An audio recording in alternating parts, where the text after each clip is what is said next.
Welcome to the Sens Spotlight podcast brought to you by the Sick Podcast Network. Before we get started, we are going to give a special thanks to our sponsor. Go all the way with Betway and get a free bet up to $200 if your first bet loses. Scan the QR code on the screen or click on the link in the details section to create an account and redeem your welcome offer. Offer is only available for new customers. Terms and conditions apply. Offer available in Ontario. Must be 18 plus. Please play responsibly. Also, for the YouTube gang out there, please hit the hype button. That really helps the show. And like and subscribe to Send Spotlight, brought to you by the Sick Podcast Network. We have a special guest today. So Pierre McGuire is joining us. I grew up listening to Pierre throughout my entire life. So it's kind of cool to have him obviously part of the network and on the show. So hit it, Sammy.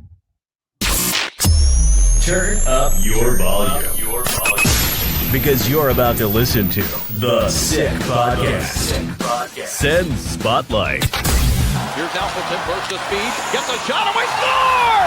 Daniel Alfredson ends the game in overtime and sends the Ottawa Senators to the Stanley Cup Final for the first time in franchise history. The sickest Ottawa Senators podcast. It's gonna be sick. And we are joined by Pierre McGuire of the Sick Podcast Network. Everyone can check out his podcast. Pierre, thanks so much for taking the time and doing this. How excited are you? Alex, I was so jacked up when you asked me. I couldn't wait to get on with you. Thank you so much for having me. I'm pumped. As I said in the cold open, like just to get to know you, join your podcast. It's been cool to connect with a legend like yourself, and excited to talk some Senators hockey and ask you some questions about your time with the Senators as well. Oh my gosh, I'd love to. That city near and dear to my heart. I loved living in Ottawa. Two different times I lived in Ottawa, and I loved every single day I was there. Well, what was it like the second time around for you working for the Senators? Like what was that experience like for you? At the beginning, it was fantastic. It was tremendous. I was so grateful to Mr. Melnick. This was a courtship that went on for almost 2.5 months. Just before the playoffs started, I was actually on the road and I got a call, and it was Mr. Melnick. And I thought it was a prank at first. And I said to him, with all due respect, sir, how'd you get my number? And he said, the commissioner of the National Hockey League. So I said, and he said, if you don't believe me, call him. So I said, no, that's good enough for me. If you got my number from him. And then he said, I would like to meet with you via Zoom. So I go, sure, I'm working a bunch of games, but you give me a day. He goes, how's tomorrow? I said, tomorrow's good. So we started, and that started our courtship. And probably he offered me the job. I was in Toronto to do something. It was during COVID. And he offered me the job in his apartment in downtown Toronto when we were face to face.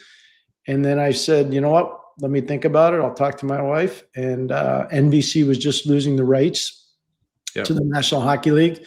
And I wanted to get back in the game on the management side or the coaching side. I didn't really want to stay on the television side at that point.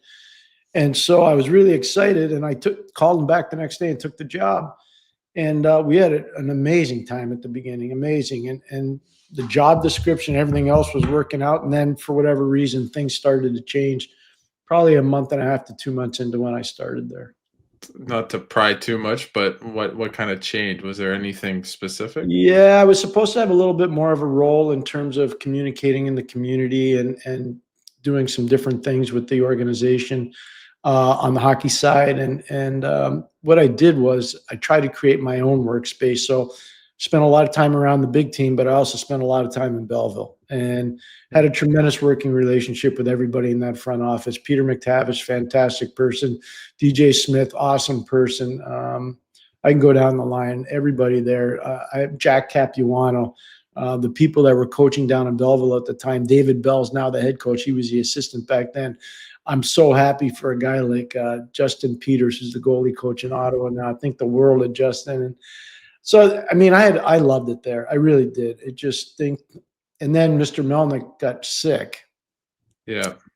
And only a few people knew about it. And I was in Europe when I found out about it.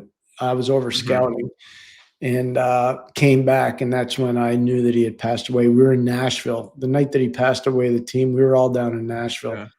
And then it was not a lot of fun to be around working the team. Yeah.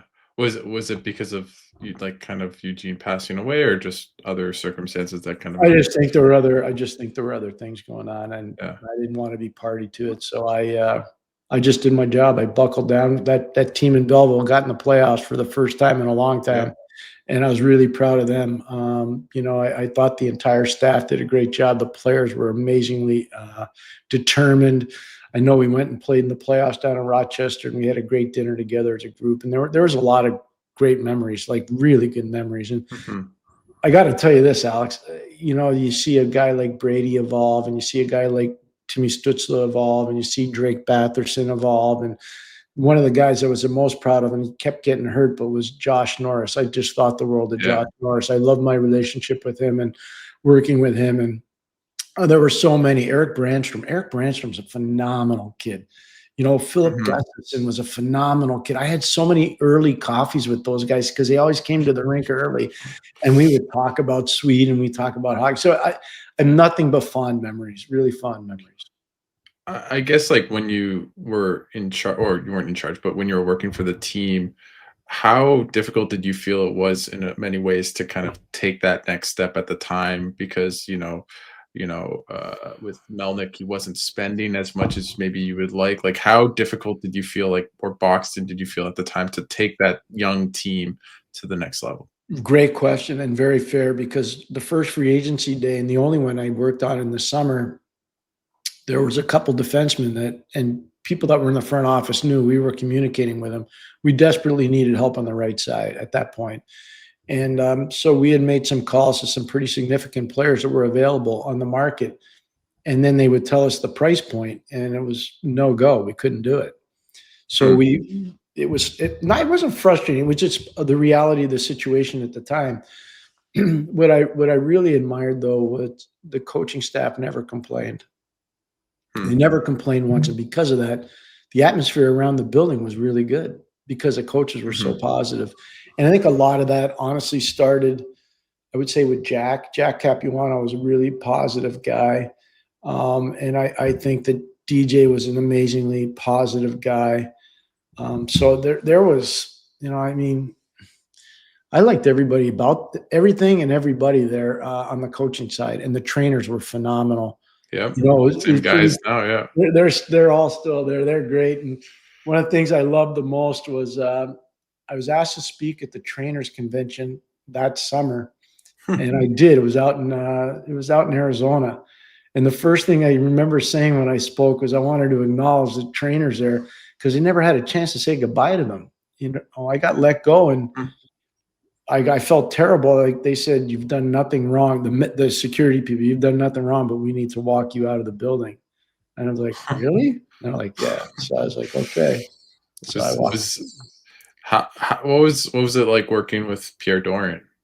I worked with him. We were supposed to have shared responsibilities, and I worked with him. That's what I did. Mhm. Is that when you like there was the Evgeny Dadonov trade? Like, do you have any insight into that matter? And I'm not trying to press you or No, anything like no, that, but I think just yeah, fans want to know, right? Because you have yeah, the insights of being yeah, like yeah. behind, on the other side of the management wall per se. The coolest part about doing these things, we never set a script up, and you're allowed to ask No. me whatever you want, and I will Yeah. never take it personally. So I appreciate you Yeah. saying that, Yeah. Alex, but you don't have to. I had nothing to do with the Dadenoff deal except to make the phone call and say to the player that was coming in, I'm from the other side, who I'd known for a long time, Nicky Holden, how excited I was that he was Yeah. coming. Great guy. A Yeah. phenomenal guy, and he really over delivered when he was playing in Ottawa. He over delivered, and I was so happy that he came. He was a high end quality person. I knew him for a long time. So the only part of the Dadenoff deal that I was part of was calling Nicky and telling him I couldn't wait for him and his family to get to Ottawa. I was really pumped. I don't know if you've seen the video. I think the NHL released maybe a year ago of like how they take in trades and the mechanics of it. Do you look at that and say, hey, maybe we should revamp that after what happened with the Senators losing a draft pick because of everything? Um, there's a lot of stuff that was said that it could have been different, and I prefer to leave it like that. Yeah, fair enough. Yeah. The I guess biggest, this is the best lesson for everybody. It's really important if you have a staff to try to rely on your staff and not to try to Yeah. do everything by yourself. Yeah. I think, we never like micromanagers, that's for sure, especially on this podcast, and they let me do whatever I want. So I will take it from the sick guys. But moving forward to the team itself, how do you think they go from that young team that's, gotten into the playoffs, have taken that step? Like the thing that I keep thinking about, Pierre, and I'm curious what you think is how do you go from really good to great? And how do you see this team doing that? I think they've started to. They're building a great foundation in goal. This is obviously a huge year for Linus Olmark. I think he's feeling the pressure of especially Levi Marilainen, which I think is good. Actually, internal competition creates that. The maturation of Brady is a really important part for this team, especially when you consider what he went through at the Four Nations. That Saturday night brawl that he and his brother were a part of, that says a lot about where they are intensity-wise, and I think that's important. Timmy Stützle took a huge step forward last year. That was a great draft by the Ottawa Senators drafting people and their general manager at the time, and then getting Jake Sanderson was unbelievable. Like that's, Oh. and then you had Tyler Kleven. So I have a ton of respect for their scouts, and a lot of people in Ottawa want to take shots at Pierre Dorion, but the truth is he was a general manager of record when they drafted those guys, so he deserves credit on that too. Have there been some mistakes made? Yeah, but every team made. Kenny Holland made a lot of mistakes too, and he was winning Stanley Cups in Detroit. He'll be the first person to tell you.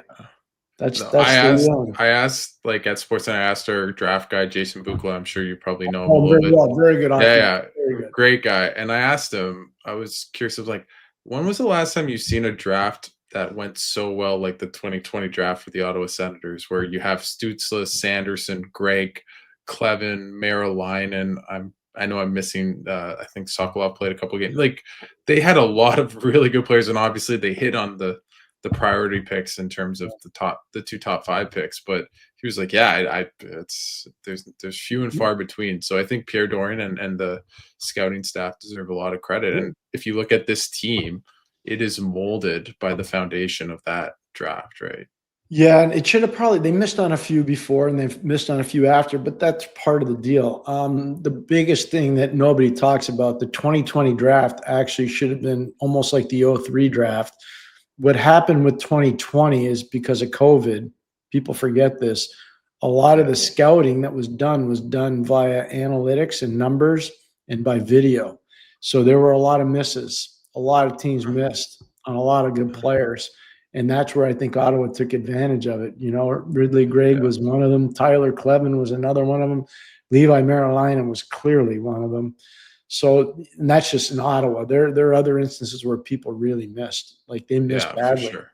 So, you look at it now and you say, Ottawa's set up, and I think they're set up well. You ask the question, how do you go from one stage to the next? And I think part of it is the coach you have now is out of the Al Arbor coaching tree. Mm-hmm. And Travis is really good. I coached against that. I'm old enough to say I coached against Al Arbor and I actually won some games against them too. Good. So as an assistant and as a head coach. And so I have so much respect for Al Arbor and what he's meant in the hockey world. Huge amount of respect. And for Travis to have learned from him and played for him, that's huge. And I think that helps you get to the next level as an organization. And I think they're identifying the need for the defensive part of the game. They're adding more size. They're adding more grit to the back end. So that's coming. And the biggest thing I think is that now they're starting to get formidable depth down the middle. And it's really like I know he scored the overtime winner the other night when you talk about Shane Pinto.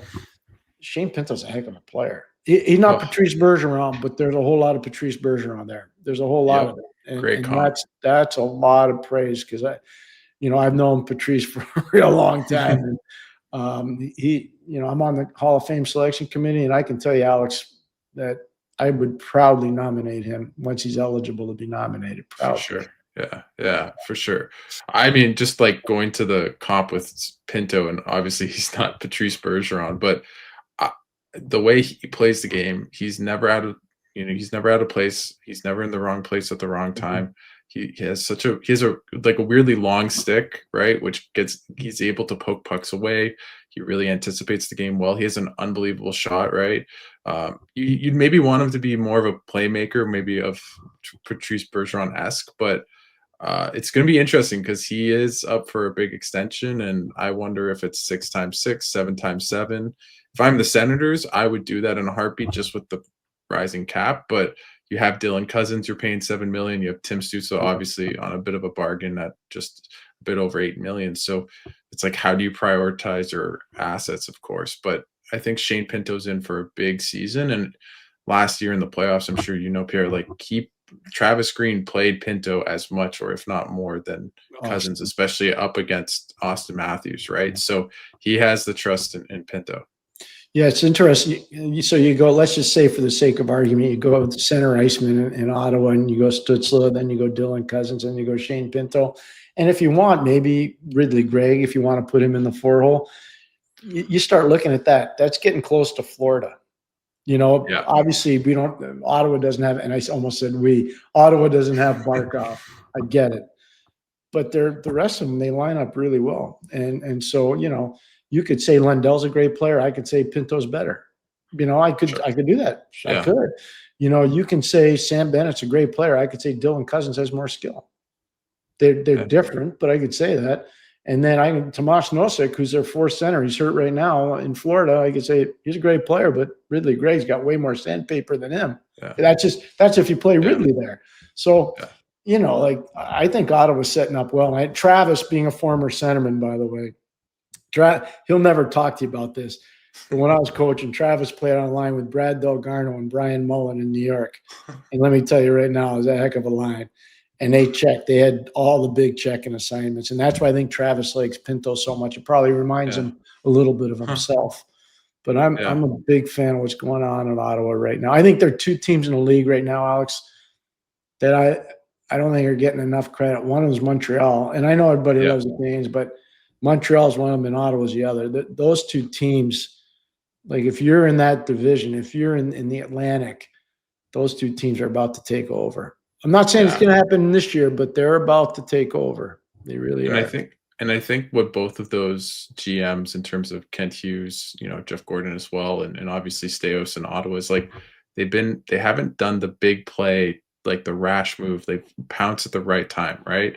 Like the Dobson trade. They had too many assets. They had too many prospects. You can't play them all. Let's go all in for a top tier defenseman, right? Mm-hmm. Steve Staios realized, you were there in Ottawa when the goaltenders just never seemed to make sense and to play well. And he's like, we're going to need a Vezina caliber goaltender in Linus Ullmark, and we'll see how it goes. But it took them into the playoffs, right? The Senators don't make the playoffs last year without that move, and they didn't give up a lot. They got off the Korpisalo deal. Like, it was just shrewd moves. You look at the Jordan Spence deal. I really like that. You go down a couple picks, and you look at in Montreal as well, them trading away Monahan to get a first-round pick, and then they trade. Like, it's all these kind of shrewd moves rather than big game hunting all at once just to fix all of our problems and have a Band-Aid solution. So I think both those teams are primed. And if you look at how young they are, they're early 20s. Like Jordan Spence was talking to the media today, and he's like, I asked him, oh, how have you been getting along with your new teammates? And he's like, well, they're all kind of my age, right? Like they're all single. They don't have kids. They don't have wives. Like, we're all like 24, 25 something. And I think you're right. It's like Montreal, when you have that cohort, you can really see how they can grow together and to win together. Yeah, no, they will. And I think the Olympics will help too, because there are going to be some guys that are going to have the opportunities to play in the Olympics. And I think that helps the development of young players a lot. One of the biggest things is World Junior matters as a developmental tool. And Ottawa's had some guys that played World Junior. But then the next stage is it's either NHL playoff games, AHL playoff games, and really going deep, or getting huge international experience, especially at the Olympics. So Ottawa's getting a chance to experience all this stuff right now, and that makes your players better. You talk about development, that helps those guys a lot. It helps them a ton. Oh, and if you look at Brady Tkachuk and Jake Sanderson, I think the way they came back after Four Nations, they're completely different players, right? Mm-hmm. And the confidence, right? I spoke to Sanderson recently, and he's kind of like, like just being in the room, learning from like the best players in the world, like, and just knowing that I'm one of them, right? And I deserve to be in the room. And it's interesting. That's such a good statement from you, Alex, because that's Yeah. 100% true. When I coached in a couple All-Star games in the NHL. When you walk into those rooms and you see all those All-Star guys, I'll never forget one time we were playing in Philadelphia in the All-Star game, and Brett Hull and Gretzky had a big game against us, and our goalies were good. Like, we had Patrick Waugh, we had Mike Richter, like, in their prime. We had Brian Leach on defense, Raymond Borkin. Like, we were good. We had really good players. And I'll never forget, Mark Messier was one of the guys on our team. He got mad because we were getting beat so bad. And he came down one end of the bench and he lit into our defense saying, "Can you guys try a little bit?" It was unbelievable. And I looked at Scotty. I said, Scotty Bone, who was the head coach, I was the assistant. I said to Scotty, "Yeah, we have to play this guy in the playoffs. It's not going to be fun." It's funny. We ended up playing them in the playoffs and beating them, but I'm just going to tell you right now, the intensity of Messier was unbelievable. So it's to Jake's point, when you're around players like that, you see what they're all about and you learn from them. You really do. And I can't, cross analyze this because I've only really been around the Sens, but even today at practice, right? They're playing this battle drill at the end of the practice, and it's like those like mini 3-on-3, like the goalposts are really close and you're just in tight and you're just trying to score. And Pinto scored a goal, and like the white team just went off, and you can see Claude Giroux like throwing his stick, Thomas Chabot hitting. Like, that's how competitive they are. And I'm sure like many teams are like this, but you can feel how every player is so competitive, and especially with guys like Timmy and Jake Sanderson, like first guys on the ice, last guys off the ice after practice, right? Yeah. And I think when those guys work their tail off and hate to lose, it manifests into the rest of the team. Yeah, Shabby doesn't get enough credit. He's a real special player. He had some tough times too. It hasn't been easy. Whenever you're on a team that doesn't have a lot of success, it's not a lot of fun, especially when you're a marquee player. And he's the first guy of all those guys that started to get the big money. I'm so happy he's going to get a chance to go play in Quebec City for him. Yeah. For him. Yeah. I know there's been a little bit of a thing with the fan base in Ottawa, and I know that there have been some statements from ownership and stuff, but I know that ownership there, Mr. Andlauer cares a lot about the Ottawa market. I know that for sure. And while I may have misspoken, I'm happy for the fans in Quebec that they get to see, a good Ottawa Senators team. They'll get to see Montreal in there. They'll get to see New Jersey in there. But I'm really happy for all the people. I'm happy for Shabby. I'm really happy for guys like that. He wanted to go there and play, and now he's going to get a chance. I'm really happy for him. And it's also great just the way he's developed the past year or so, right? Like Sanderson comes in, and he's not the big dog anymore, so to speak. And I thought him and Jensen were great. I thought he became a much better defensive player, but still produced offensively great with the puck. Obviously, his offensive skills are, some of the best in the league, and just an all around, like you got to know him. I wouldn't say I know him too well, but I've been around him a ton. One of the best people you'll ever meet. Always great, always kind. Yeah, just a great hockey guy, and it's cool to see him, play in his backyard in Quebec City in a couple of days, and I'll be there, so it'll be a fun time. You just stay out of the Dago Bear. That's the big hockey bar in Ottawa or in Quebec City. You stay out of that bar, Alex. I got this. Yeah. One other thing that's helped Ottawa a lot, and we talked about Travis before, Nolan Baumgartner. He runs the defense there. Nolan and Travis been together a long time. I was in the bubble with those guys when they were in Vancouver, and I watched their off-day skates. Nolan Baumgartner is a real good coach, and he was a useful player. He was a first-round pick. He had a lot of injuries, didn't work out the way he wanted to as a player. He's become a really good coach. So I think he's helping those guys a lot. I really do.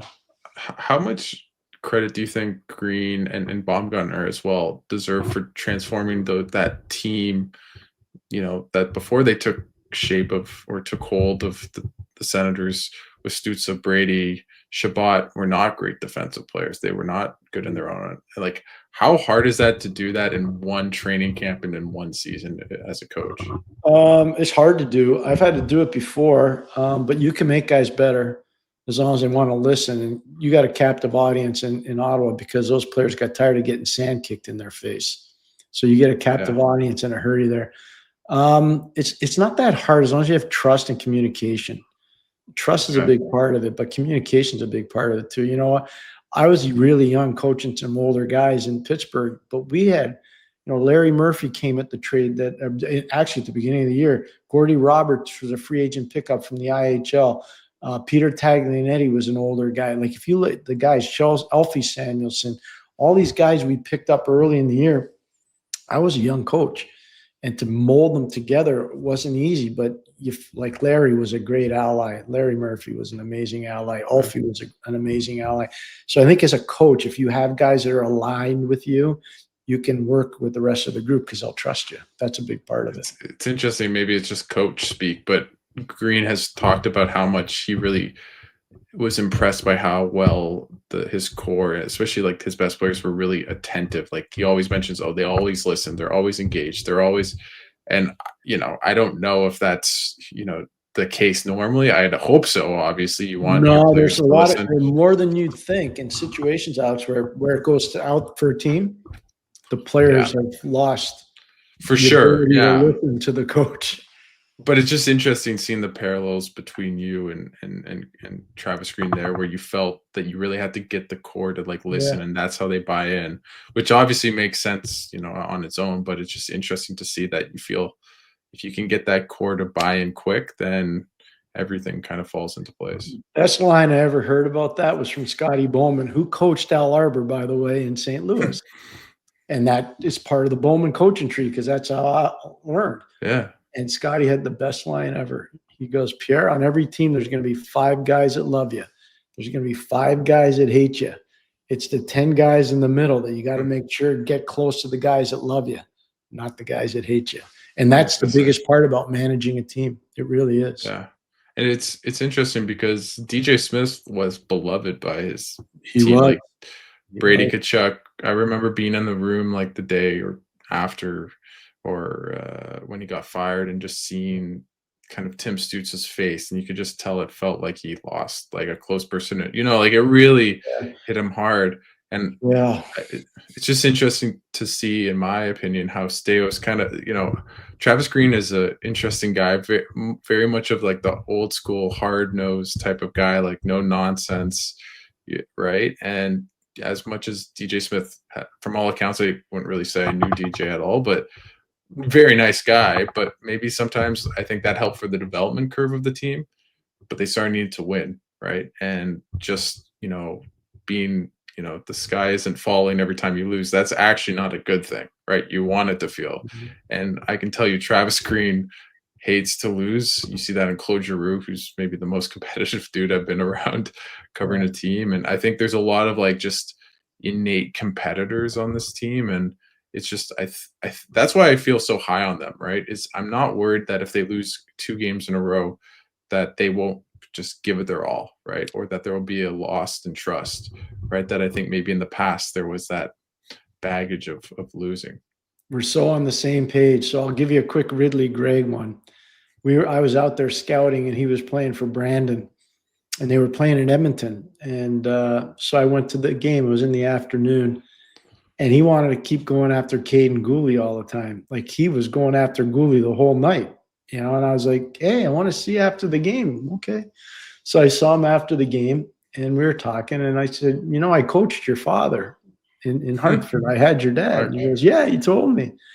And I said, your dad was a big guy, sturdy guy. He was tough. He could fight. He was really strong. Probably the fittest guy on our team. I said, you're a little smaller than him. You don't need to fight every time you're on the ice. I want you to have a long career. And he looked at me like I had 5 heads because he didn't know any other way to go. He's the most intense son of a gun I've ever seen. Oh. And I love that from him. I love the fact that he was looking at me like, what do you mean? I got to play this way. And I'm like, I want you to last for a while. I don't want you to last for 2 days. I want you to last for 20 years. But he's just another example of what you're talking about, Alex. I agree with you 100%. 100%. And just an absolute pest. I remember I interviewed him last season. I said, like, when did that happen? And he said sometime in Bantam, he just was smaller than everyone and felt like his game was kind of stalling. He's like, okay, I just need to kind of become more of a pest, and it worked. And obviously he's a very skilled player as well. And I think Steve Staios signed him to the contract that he did for just over $3 million for 4 years. I think is a perfect deal for a young player like that can be so impactful. And it's like, look at Brad Marchand, Sam Bennett. Like, he's of that school of player that just, you hate him in the regular season and you loathe him in the playoffs, right? And he just, I'll tell you this, because you're an Ottawa guy. If you go look at the annals of the Buffalo Sabres, the Sabres fired all their scouts before that draft, maybe 2 weeks before the draft. And I can tell you right now, because I knew a lot of the guys who were on that staff, they wanted to draft Ridley Gregg. Interesting. In the first round. Yeah, and I think he was a bit of a reach from the prognosticators at the time. Well, they were worried about his size, but no, these guys, of all the players, and I had spoken to a lot of their guys, they really like Spencer Knight. Buffalo really liked Spencer Knight, and they really like. There were other players they liked too, obviously. Sure, but those were two guys that I remember them saying, "If we get these two guys, like that's going to change our culture in terms of intensity." Yeah. So it's pretty interesting that you're talking about that now. Yeah, no, he's an interest. I really like Ridley. He's always been great to me.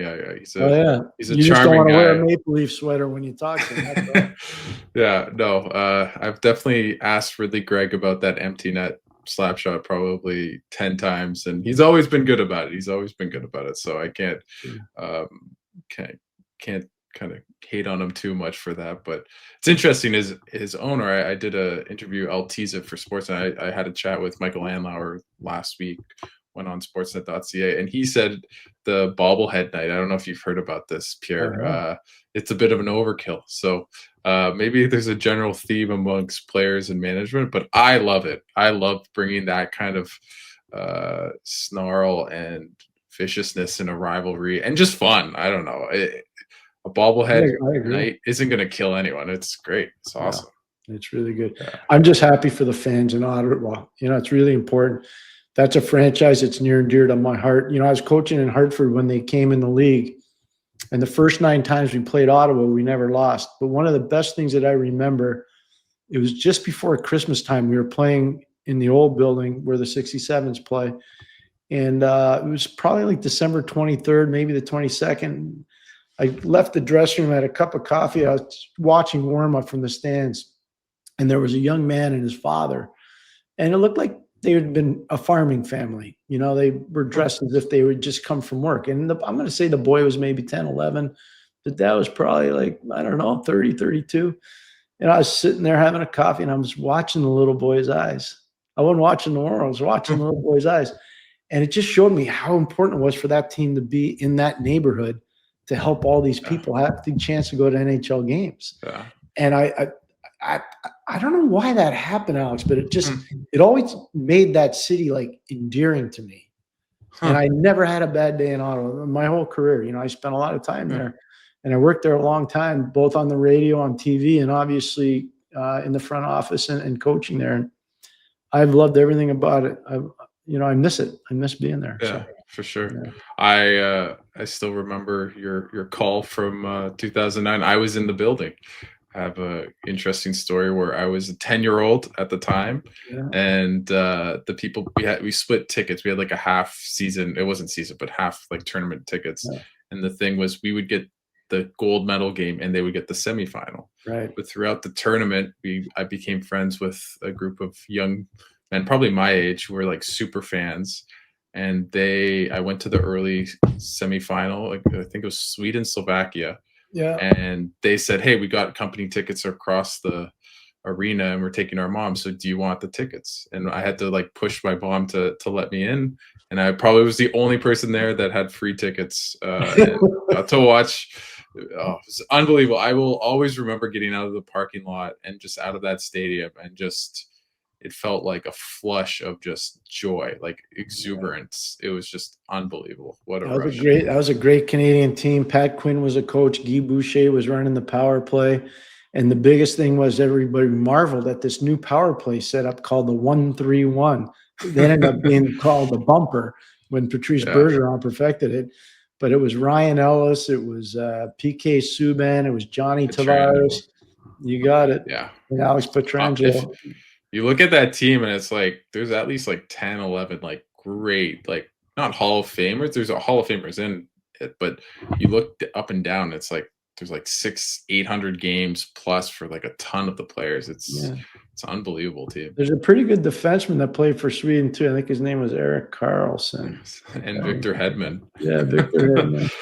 Crazy. Oh, yeah, pretty awesome. amazing. Pretty amazing. Well, Pierre, thanks so much for taking the time and doing this. Is there anything you want to kind of plug for anything that you're up to on the podcast network? Of you. I'm so proud of you. Getting to know you the last couple of times have been great. You're such a pro. You really love the game, and I admire that about you. Yeah. And I'm glad to be on the same team with you, Alex. And I look forward to doing many more of these with you. Thank you. Awesome, Pierre. Well, that means a lot, and I'm excited to do many more with you, and hopefully the Senators keep going up, so we have a bit more continued. You tell Shabby no icing the puck. Just keep moving and take the take. I'm sure that's what you told him back in the day. Exactly. Well, thanks, Pierre. You got it. Thanks, Alex. I appreciate it. And that's a wrap. Hope you don't miss us too much until next time. Follow the Sick Podcast Sens Spotlight on YouTube, Instagram, Facebook, Google Play, and Apple Podcasts.